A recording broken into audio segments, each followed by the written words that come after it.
appreciated, very, I know the word now, not empowered, right? The opposite of empowered. We felt very diminished.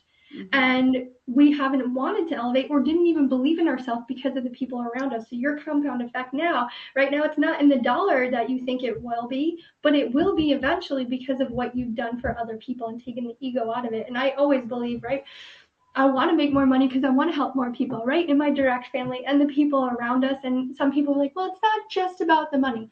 However, the more money you make, the more people you can help. But you start that by building relationships where people trust you, and now they go out into the world, and when they're having a conversation with a random person at a charity event, they say, oh my God, do you know my friend Jen? Exactly. And that's what it's all about, right? Because then, you're able to meet people that you didn't meet before and connect with those like-minded individuals. And it only takes one person. It takes one person to make a change in one other person's life, because you never know that one person can change thousands. And sometimes, I think about that in my own life. Every day I wake up, I'm like, I need to do so much more. And sometimes I stop and I'm like, Jen, you do so much. Why do you like, and I ask myself, I'm like, why do I need to do more? And it's because I know that my purpose is bigger than me, and that I know that one person that changed my life has allowed me to change thousands of people's lives. And I want to continue to do that. And like, I talk with you about those things as well. And when it really comes down to it, you're a motivational speaker, you're a coach, your job is to help to change other people's lives and continue that cascade effect. And it's amazing. Like, it's such an amazing thing. And I feel like we could talk about that forever. And we're coming right up to the end, and I would love for you to tell people how they can get a hold of you, all of the things, because they just need to talk to you. They need to have a conversation with you, even if they don't want to work with you. Like, they need to just meet you and just talk with you. I'm always open to new friends, right? You never know what comes out of a friendship. So I can always be contacted on Instagram at Shine Up Coaching. You can always email me directly. It's Jennifer Hobson, VP at Gmail. And you can even go to my website, which is right on the screen. It's jenniferhobson.podia.com. Awesome. Well, thank you so much for being on today. It was a pleasure as usual. I hope you have an amazing rest of your day, and we'll talk soon. Thank you. Thank you. This has been a NowMedia Networks feature presentation. All rights reserved.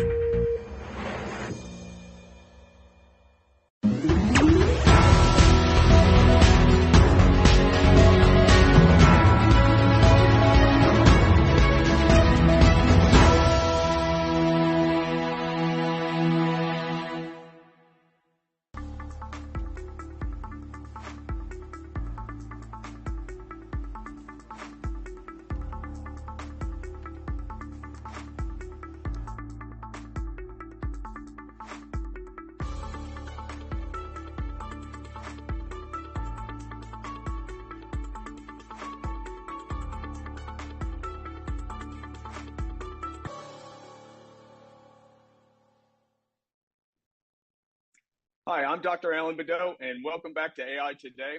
Here we're exploring AI's potential as well as its ethical challenges. And this week we are going to continue the topic that we briefly touched on around bias and AI and its associated bias, and things that we can do to protect ourselves and things that we can do to recognize it in different types of responses that we get back, or even different types of data that we have that we have to use.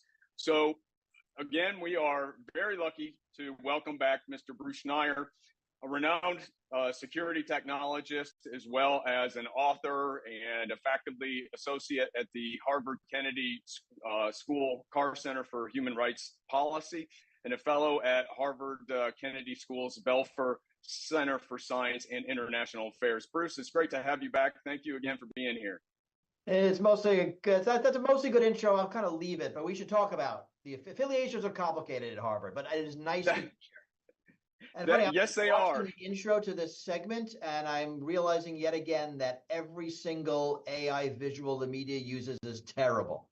There's no way to get any good visuals in this space. That's right. That's exactly right. Even when you have the AI try to generate it itself, it's even worse, right? So That is certainly true.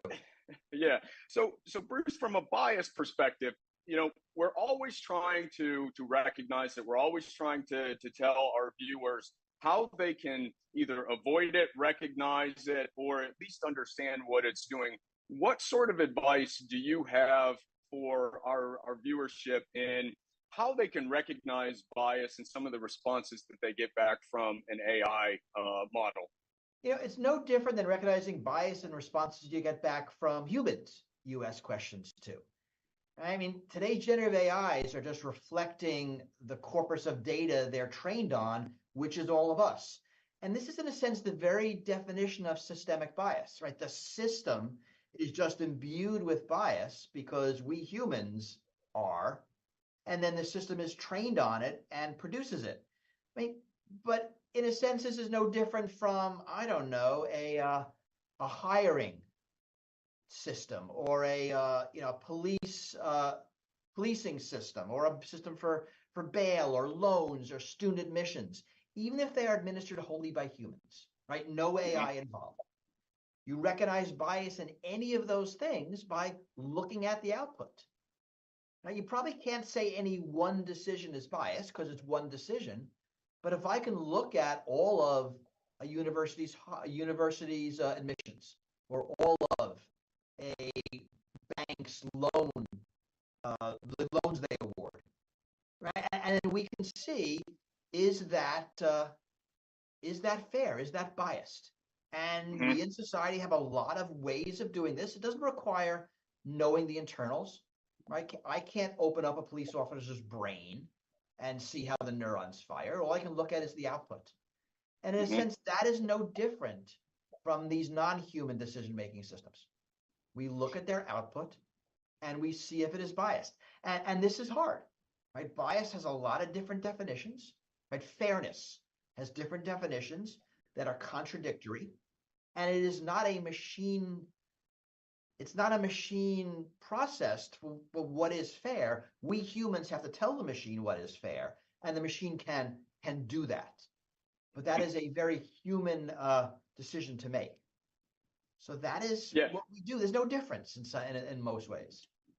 Yeah, and I think we see all the time where when we go to conferences, we talk to folks, we talk to other AI folks, sometimes they put an awful lot of emphasis on bias and trying to de-bias systems across the board, and they're going to get more data to try to eliminate as much bias as they can from those systems. What are your thoughts on ways that AI experts and folks that are doing this sort of thing can, if they can't eliminate it, they should at least be transparent. So how do we start to drive that a little bit? Yeah, I mean, to me, that's regulation. Right? That'd be forced to. Right? For-profit companies are not going to do that. They are going to create the product for the mean customer, which is, the straight white Western guy.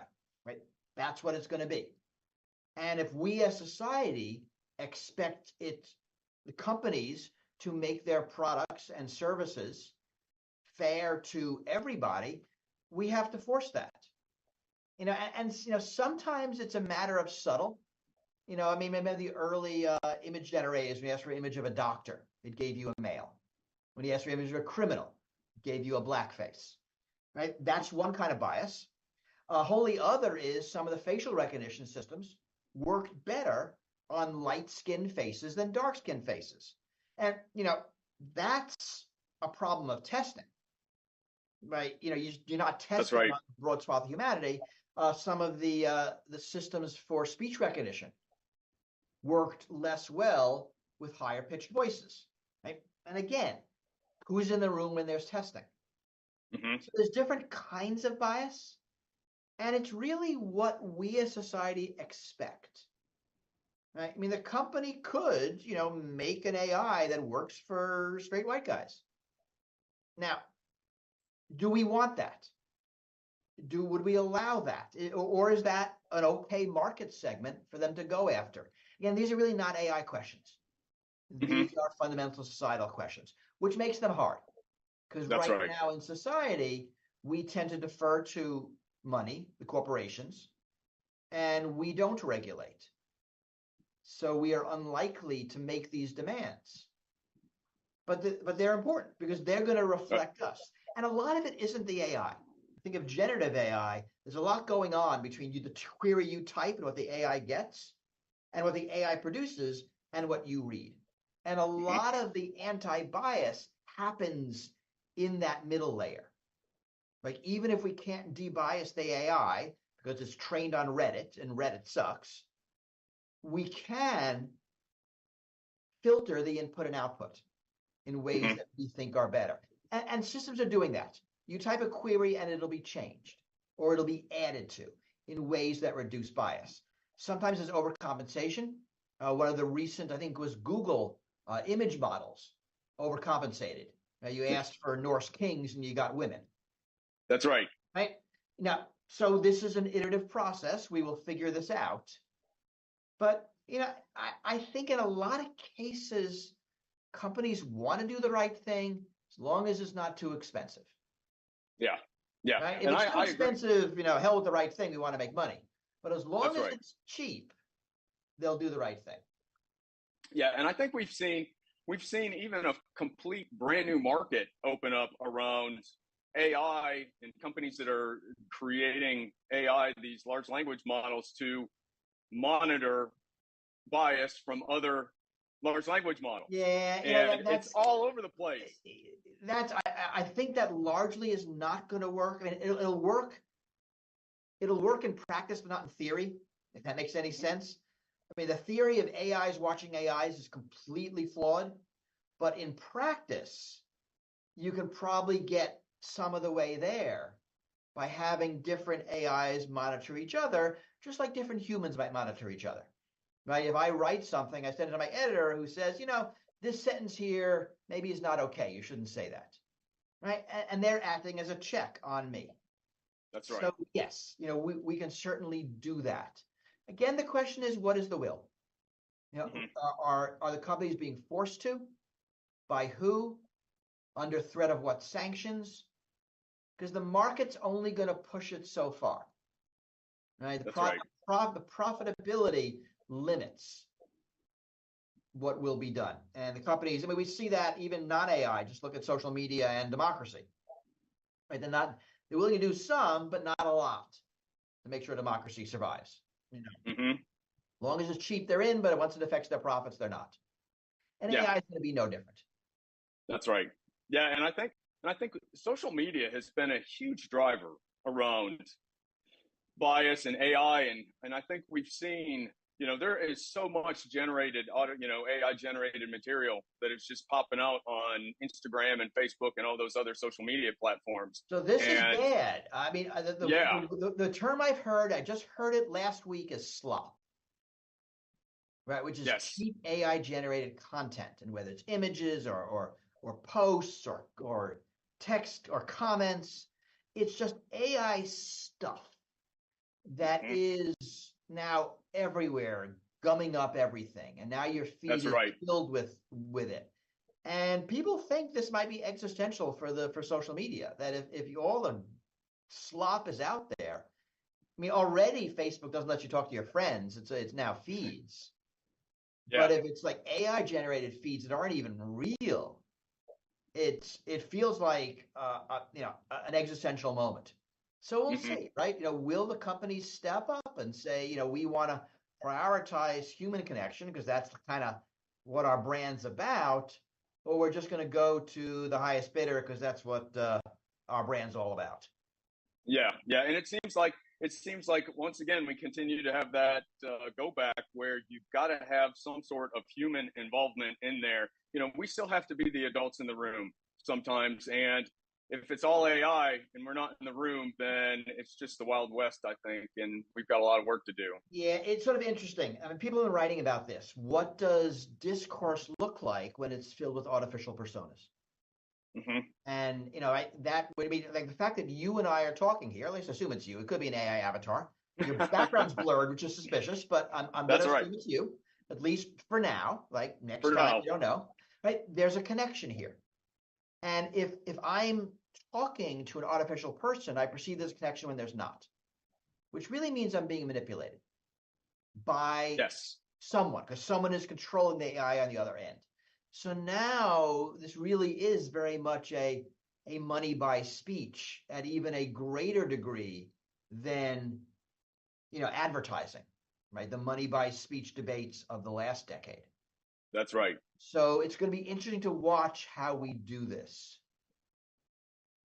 Yeah, and we're definitely going to be talking more about this as we move forward. This is a topic that is not going to be solved, and it's not going to go away anytime soon. So that's for sure. Bruce, it's always fantastic to have you on the show. Love talking to you. Love picking your brain. Where can people find you at? I am at Schneier.com, which is where my essays and blog posts and books and writings and everything is. Yeah, it's No, I'm not on fantastic. social media. It makes me a freak, but it's the way it goes. Well, I encourage everybody to go out and take a look at it. It's fantastic material. So much to learn about and learn from Bruce and his papers that he has out there. Bruce, thank you again, and we will be right back. AI Avatar next time. I'll see you. We'll be right back after our short commercial break. Thank you.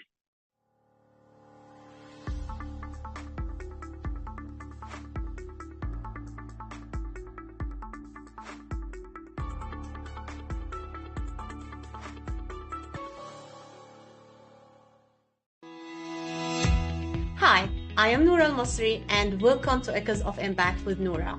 Join me on a journey where we celebrate the power of women in business, the driving force behind growing nonprofits, and the architects of change in our community. We'll explore strategies for building successful businesses, increasing cash flow, and saving on taxes. Tune in to Echoes of Impact with Noura, because when women succeed, we all thrive. See you there. Taking a trip in the next 12 months? Airlines are under tremendous pressure and they're practically giving away their unsold seats. Like every crisis, this one will end too. But right now is the best time to take advantage of giveaway ticket prices on their unsold seats. We're not allowed to publish these low fares online. The only way to get these rock bottom giveaway prices is to call. So phone low-cost airlines now for airline ticket prices you may never see again.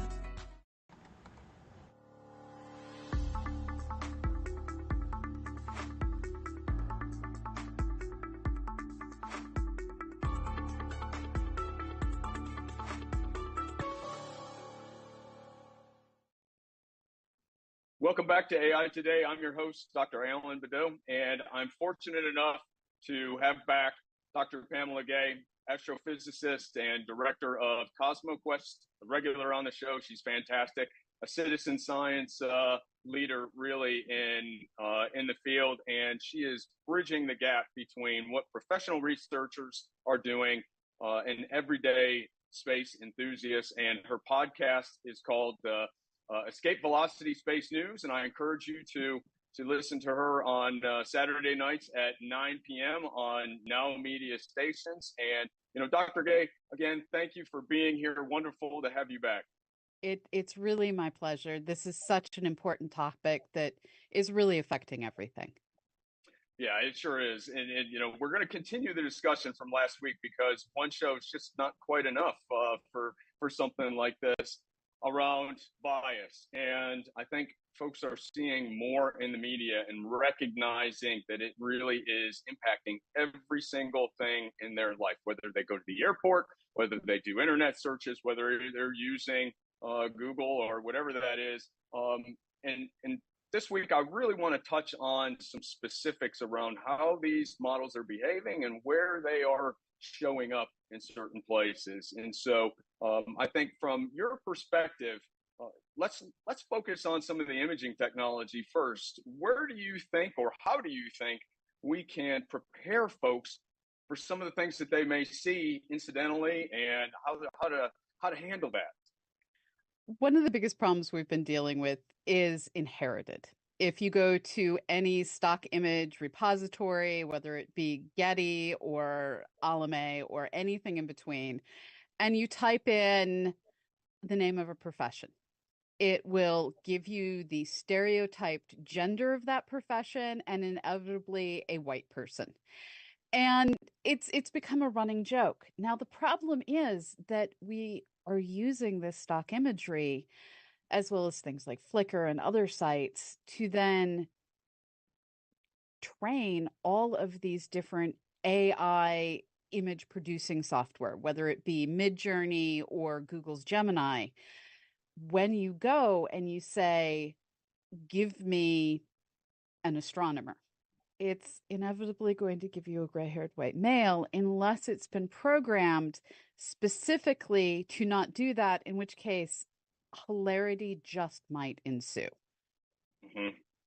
Yeah, I've on my website you'll see some AI generated pictures, and it's kind of funny, and some of them that I of course have not put up there because they were even a little too biased for what I wanted to show to get the message across. But I mean, when we have kids that are using this, we have a lot of things. I think that's where something that we really have to pay attention to, and how they are interacting with these tools. And AI watching AI is one of the things that they're trying to do. It's created an entire market space for that. What do you think about that from an AI perspective? How do you feel about AI watching itself? I think that we're going to end up with a great deal of both stereotyping bias, where the AI is like, I know this is supposed to be this thing, therefore I shall make it this thing, as well as a whole lot of confirmation bias, where we as human beings who are then going in and saying, well, is it doing the correct thing? We're simply going to take our our expectations, and when our expectations are met, we're going to say good enough. And so the computers are simply going to build on the already existing biases in the system, propagate them further, and the human beings who are reviewing it, unless they're being careful and they're actually comparing statistics to what the output is coming from, we're just going to propagate the, well, what's the best way to get a lower income? Apply to be a woman engineer instead of an engineer. It's just going to propagate straight through the system as the stereotypes, as the existing biases just get moved forward by the software. Yeah, and that's exactly right. And one of the scary things is that the amount of data that is available to bias a system that is easy to grab from the internet is tremendous. It's scary how easy it is to get. I was doing some research over the weekend, and I found a repository that, and I'm not going to say where it was at, but you can teach AI to be more biased in a certain direction, and no quantification. It'll pretend that it wants to help you when it's really not trying to help you type scenario, and that's kind of scary. And as we start using these AI systems for identification, for monitoring our systems, what can people do to help either overcome some of those challenges, or just come to the realities that that's the day and age that we're living in now? At a certain level, all of us have to be that marketing person who stages the image to contain people of every different demographic. It's very important to provide role models at every step. Little girls often, when asked if they wanted to be astronauts, said no, because all the examples of astronauts that they were given were men. And then when they heard about Sally Ride, suddenly it became different. When we went from manned space program to human space program, that changed who was applying. We're going to have to be the marketing person, the HR person who is putting down this is the statistics we want to represent because this is society, not this is who's currently in the workforce, not the stereotype that are in the stock image repository. We need to force our AI to reflect the demographics of what they're representing. Now, this can get messy. There was a catastrophe, at least that's the word I'm going to choose to use, with Google's Gemini, where it was the programmers attempted to make it more nuanced, and when asked to provide images of typical Nazi soldiers, they were women who were Asian and Black, as well as Black men. And that isn't exactly what Nazi soldiers looked like.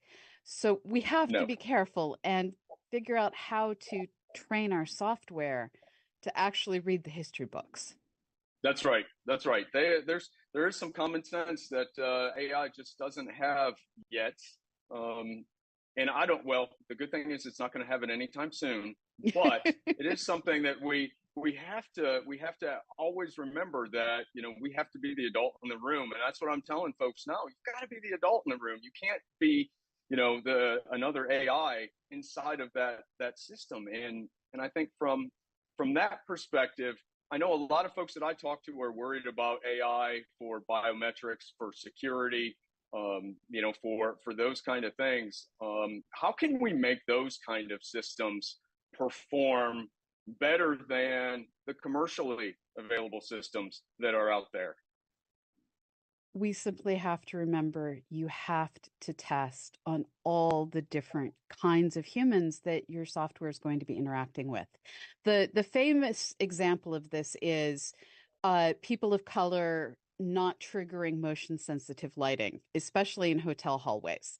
There is nothing worse than being a very dark-skinned person and just trying to get to your hotel room, and the hotel is like, you shall do it in darkness. Mm-hmm. If we don't train with a truly representative sample, we're going to miss things. This comes up in medicine a lot, where they will choose to only test on men, and women's bodies are a bit different. And so things don't work the same. We have also started to find that there are certain genetic relationships where people of certain subgroups just don't respond to medications the same way. That's And right. we are causing people to get worse medical care, to have worse commercial experiences, to generally not have equal access because we aren't taking the time to do representative testing of UI, UX, of drug studies at any level. We're simply taking who shows up instead of recruiting from populations that might often be weary or often be ignored. Yeah, and I think from a research perspective, it's so easy to get data. It doesn't mean it's good data. It's you can use it to train, and it's easy to get, and the AI is going to give you an answer. And then you're going to ask it the same questions that you got from the data. And folks have become a little bit lazy in some cases around really working hard to go get good data, get a good distribution of that data, and then start to ask it questions that will help with that. And I think these large language models, they need so much data. You're not quite sure where and how biased it's really going to be. And the biases crop up in very weird places. There was a large galaxy study from Galaxy Zoo in the early 2010s, where they had just regular everyday human beings classify tens of thousands of galaxies and look to see if the spiral galaxies were oriented like the letter S or like a curly letter Z. And it turned out that because human beings are right-handed predominantly, when they couldn't clearly see what direction the orientation is, because some galaxies are just hard to study, a bias cropped up that was a humans are right-handed related bias, not a bias in the universe. Mm-hmm. These kinds of extremely subtle biases exist in all kinds of data. And if we aren't looking to say, is this statistically rigorous? Do I actually understand why the data points are skewing this way or that? And understand the underlying causes of what I'm seeing. When we go to use that data to train, and this is most devastating in HR, where things like, what is your name? Did you go to a state school or a private school, are inadvertently becoming the biases that are getting introduced to reviewing resumes. Mm-hmm. These human biases that we aren't reflecting on enough are just getting propagated by AI. We must understand our bias before we use our data to train the machine and inadvertently train it to be even more biased than we are. That's exactly right. And Dr. Gay, I really appreciate you being here. I will say I am biased. I am still protesting for Pluto. Still upset about that. But maybe a new Planet Nine is gonna show up pretty quick. But I appreciate you being here. I love having discussions with you. It's fantastic. Where can folks find you? Look for me over at cosmoquest.org for all the science you can find. And I personally am Star Strider everywhere on the internet. Look for the answers. And if you go back far enough, you'll find out I'm Team Ceres. I'm good with Pluto becoming a planet, but you have to give me back Ceres, the OG former planet. That's fantastic. I love that. Maybe we can dedicate a show for that topic just by itself. So again, Dr. Gay, thank you for being here. And I encourage everybody to come back after a short commercial break.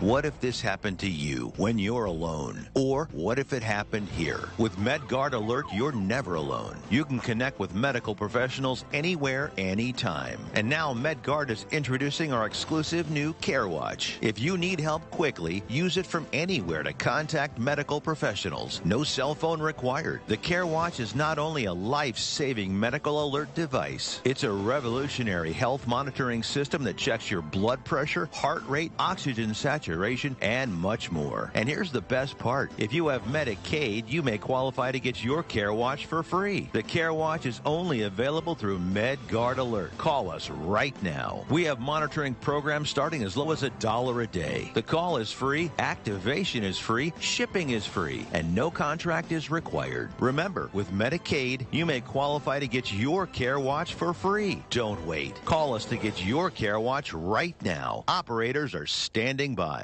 Taking a trip in the next 12 months? Airlines are under tremendous pressure, and they're practically giving away their unsold seats. Like every crisis, this one will end too.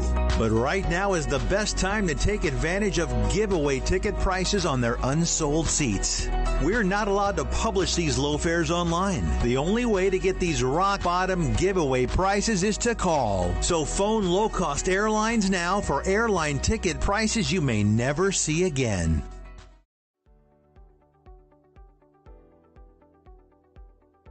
Hi, my name is Michelle Merhar. You may remember me from the morning news. I'd like to tell you how getting data and documents into action fast gives you a competitive edge. Digital-first thinking to manage document workflows efficiently are giving all organizations a competitive edge. In fact, digital document automation is an essential process, helping us to become more profitable and to compete. By making any process paperless with secure automation, decisions can be made efficiently, virtually from anywhere. You'll be able to find and share documents securely in seconds. Your staff will be empowered by making optimal use of every office hour. And by the way, the size of your organization doesn't matter. Precision Products has been helping organizations for more than 30 years with paper to digital processes, including scanning systems for any document to premises and cloud document management systems. We make it easy and scalable for your business process needs from the office or other locations, even mobile devices. Contact us to see how we can help your organization succeed. Contact Will Waterall direct at 713-446-5939 and visit us on the web at precisionproductsinc.com.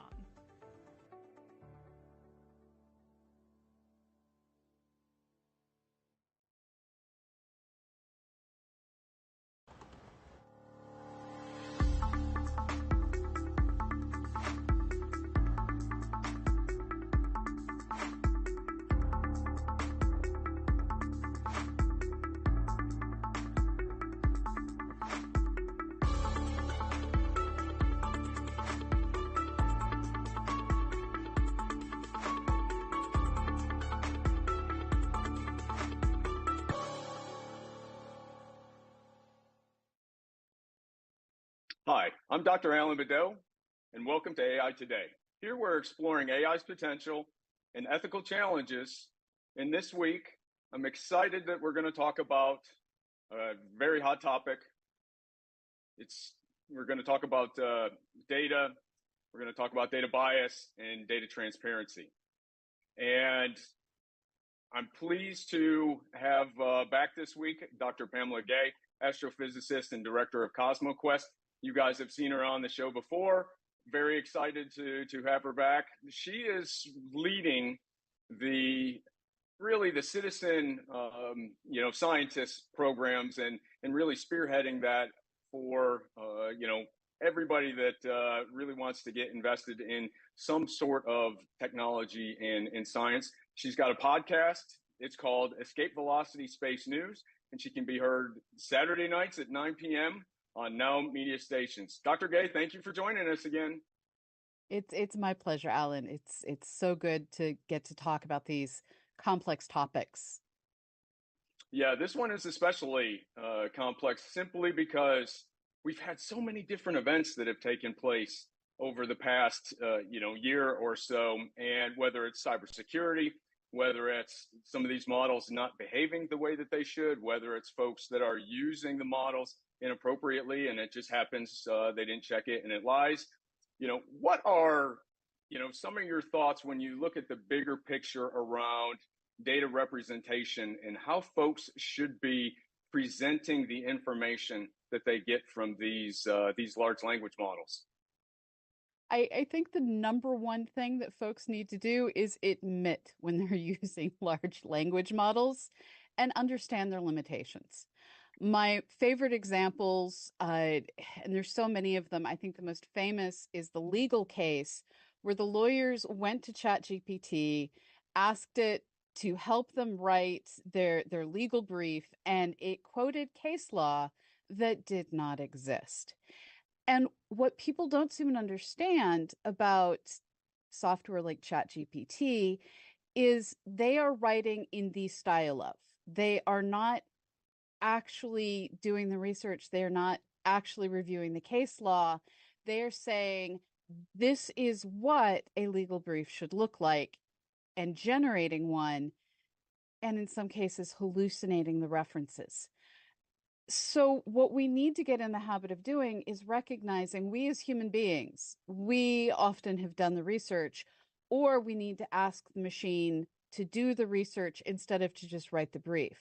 You can say, dear software, go forth and find me these specific examples and give me links to them. And in some cases, it will succeed. In other cases, it will say, I don't have access to the internet. I don't have access to whatever you're trying to do. And in recognizing where its limits are, and this is where we really need to train people better, then we can start to use it. Or, really what it's good for is a human being writes the thing and we say, dear machine that actually probably knows grammar better than I do, can you update what I'm doing? Can you point out failures in what I'm doing? Can you summarize what I'm doing so I know I actually said the things I mean to say? We now have a built-in editor that can allow us to change our voice to the voice of whatever we want while using our own words. Once we recognize it's an assistant and not a replacement, we will be able to use large language models much more fully. And that whole they hallucinate is a bit problematic. Yeah, that's exactly right. I actually experienced that myself when I had a customer. They were looking for some analysis on solar flares, and I thought, hey, I don't have time to go out and look for data. And I said, ChatGPT, can you please go find me some sources of, university solar flare data? And it came back and it gave me a URL, and it was about 16 lines long. I should have tripped a message for me that it was such a long URL. And I thought, okay, you know what? I'll go try it. And I went to the university. I kept going, and it was accurate.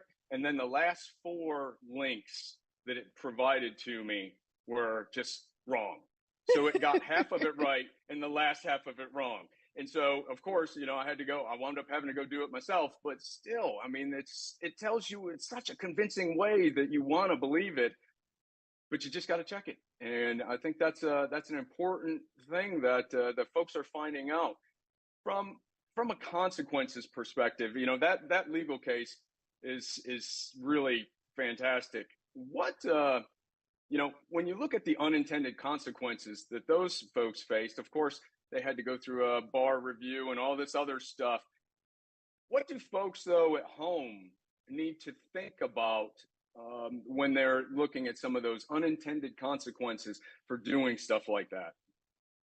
Well, it's more than just having it generate your legal briefs. People are now using large language models to do things like generating cover letters for jobs. And we're getting to the point that it's about to be machines all the way down. We have software that has been trained by, here are all the resumes we've received for the past 3 years. Here is who we accepted for each of these jobs.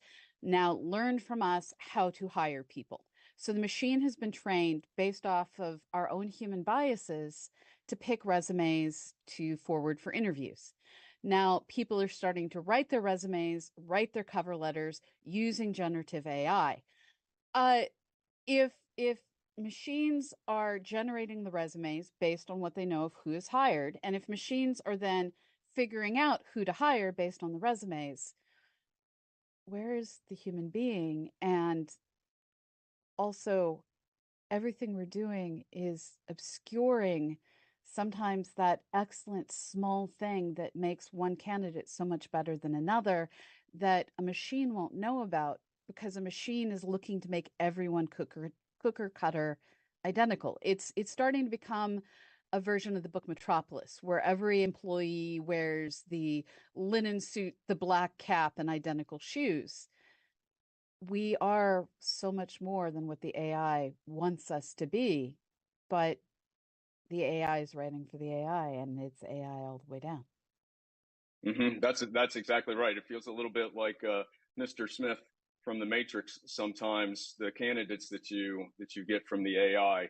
And speaking of that, I think one of the things that I've seen this week, I've seen a lot of corporate executives on the news talking about the protests that are going on and how they're going to find folks and they're going to use their AI to filter those candidates out based on some of those actions, of course. What ethical dilemmas does that really pose for us as a society as we start to move forward? Well, we have to worry about the machines.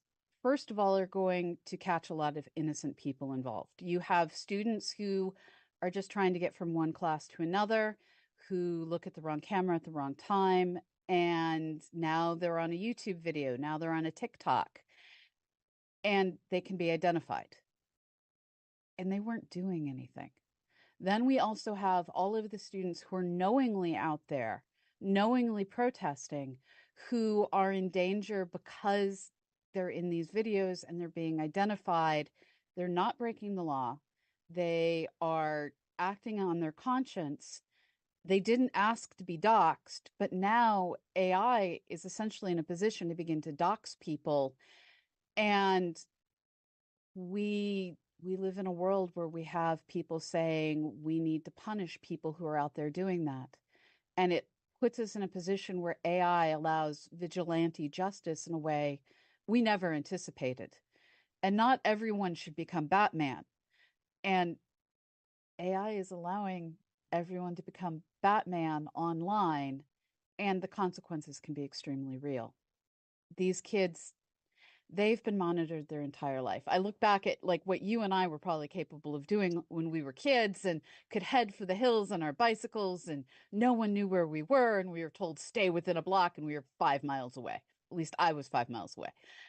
Yep. And kids today can't do that. They are being monitored from the cell phones that they have, it's sometimes in the form of a watch since they're toddlers, giving away their locations. Their communications are being monitored in ways, I mean, our parents could see the phone bills, but as long as it was a local call, parents didn't care. And now it's turning into, as adults, we're being monitored through CCTV, we're being monitored through other people's social media in ways we don't have choices about. And it's going to start to become one of these dystopian futures where we are followed forever and not allowed to change our perspectives. And that, I think, is one of the most dangerous things. human beings don't have a full sense of right and wrong. They don't have full cognitive abilities until they're in their late 20s. They're most of the way there, but it's not until we're in our late 20s that our brain is fully developed. And if youth are online, are being captured online, and that is now becoming part of their permanent record, and it is completely inescapable, we are essentially going to punish people who aren't fully baked for following their conscience. And I don't want to live in a society where people are encouraged to stop following their conscience because they're afraid that the machine is going to ruin their life.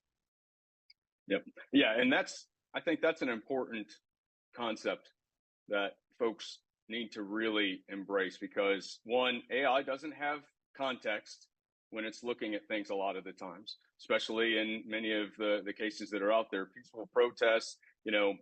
The AI isn't going to be able to tell the difference in some cases because it doesn't have all of the information and the data that's around there. But then also, when you look at the historical capabilities of AI, the decision capacity of AI, I think that's where we lack significant capabilities from just relying on the AI to make some of those decisions. And I just really am hesitant for folks to just rely solely on AI without getting all of the information that's out there, because it really ties into the next piece around your data privacy, your owning, citizens of the U.S. owning their digital credentials and getting those sorts of things back. How do you think we can move forward and really allow our information that is out on the internet, if it is even possible anymore, to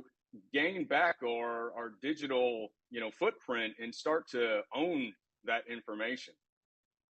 It is trickier than I think most people realize. In a lot of states, if you vote, if you're registered to vote, all of that information is in the public record. So someone's legal name and their home address, because they registered to vote, can be downloaded. It may require filling out paperwork and paying a fee, but all that information is out there. Now, if then these folks have a Facebook page, mine is currently up on screen, you can start to see what these people are doing. You can start to put together, oh, here's this picture of this person, and you can start to create that full data tracking of this is where they've been, this is what they're doing. It's open game for not just advertisers to figure out, oh, she owns a dog, I should be sending her information for BarkBox, for Chewy's, for whatever is the latest big company that has the money to buy records of everyone who posts dogs on the internet. But it also starts to get to the point where we have to worry about stalkers and no longer having the ability, no matter how careful we are, to not make ourselves vulnerable. I, as a professional who is on the internet, am aware. People now know I am always at First Fridays at the St. Louis Science Center, so I might as well publicize I'm at First Fridays at the St. Louis Science Center. But other people may fall prey to that bot that sends them a friend request on Facebook, and they're cute, so you say yes to the friend request. And now that bot has access to your personal goings on, a quick data download from your local government has all of your location information. And now the machines can literally track down everything we're doing and put that information for sale. Now, imagine that you are taking a friend to and from chemotherapy. That's not your health, but your location is now out there. Mm-hmm. A lot of sites track us through cookies, track us through where we're logged in. Our position is always known. Now, that information could go for sale, and suddenly it's that issue of the woman who was sent advertisements for pregnancy stuff from Target because the machine learning algorithm figured out she was pregnant and let her family know before she did. Well, now we can have someone who isn't actually sick, someone who doesn't actually have a pregnancy, getting tagged by this equipment, and that's a problem. Yeah, yeah. Well, this is definitely a hot topic. We're going to hit on it a lot more during this show. Dr. Gay, where can folks find you at? You can find me professionally at CosmoQuest X, talking all about science. And if you want to see those cute dog pictures, I'm Star Strider with a Y everywhere on the internet. That's great. Well, thank you again. Stay with us, and we'll be right back after a short commercial break.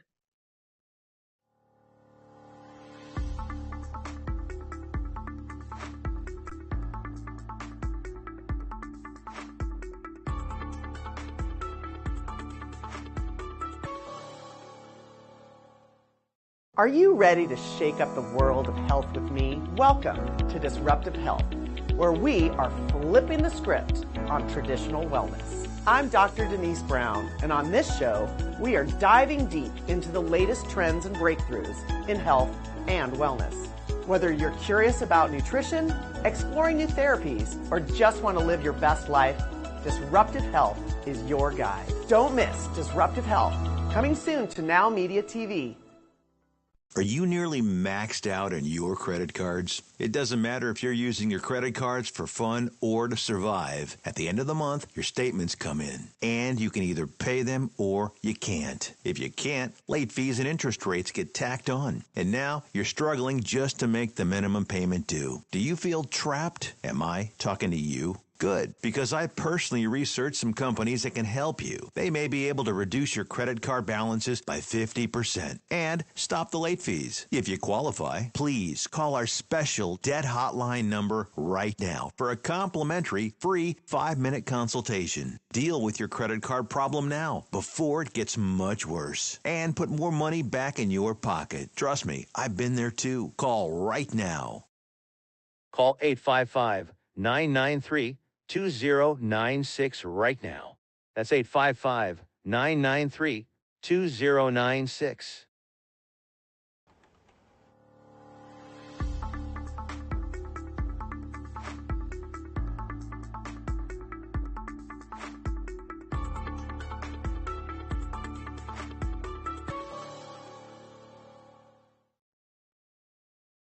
Hi, I'm Dr. Alan Badeau, and welcome back to AI Today. Here we're exploring AI's extraordinary potential and ethical challenges. And today, we're talking about bias. We're talking about the algorithmic integrity of these AI models.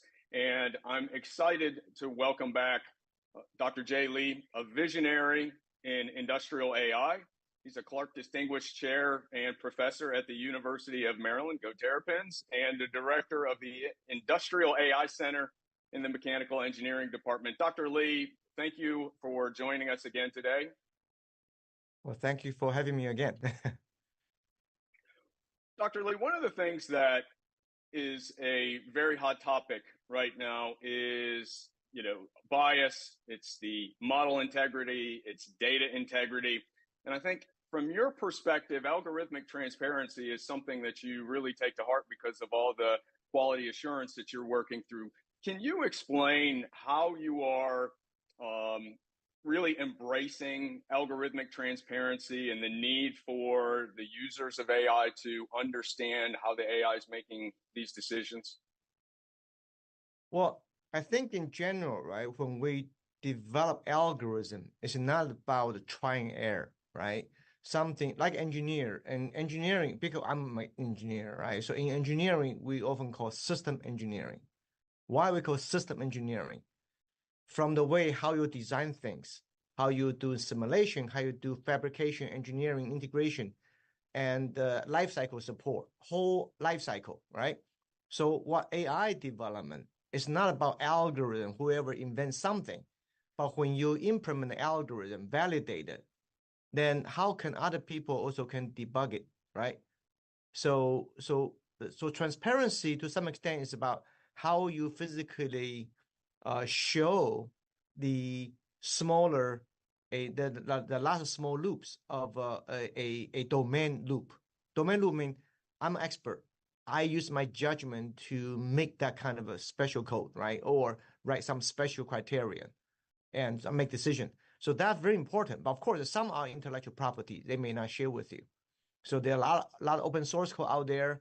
You can have the GitHub. You can download the code, but you may not be able to see the domain-driven kind of a thinking process. The reason is there's intellectual property, right?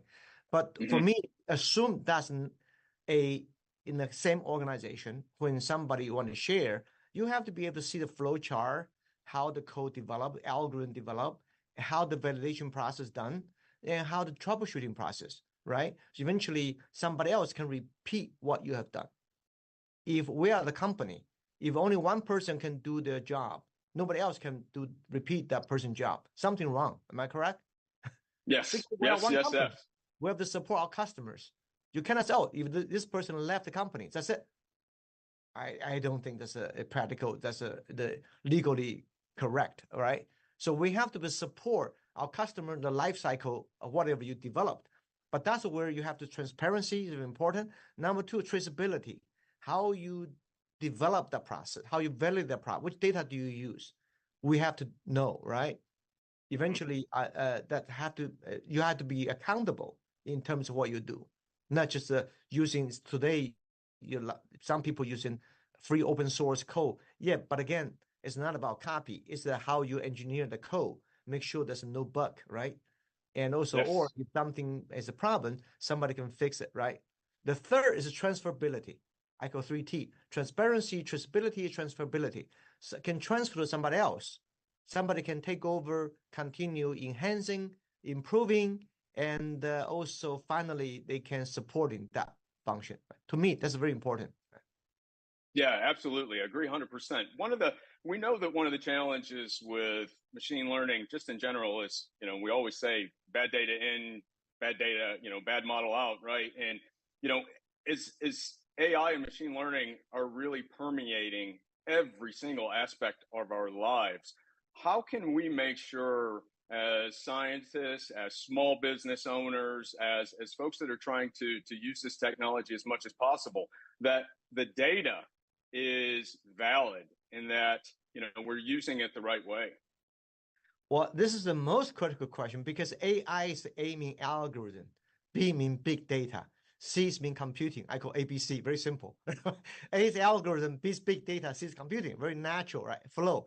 So assume algorithm is a cookingware, then data is going to be like food you cook, right? So data has to have a good fresh, has a good source. So the food is very tasty, right? So you can do. So what I mean, if data is I call the 3B problem.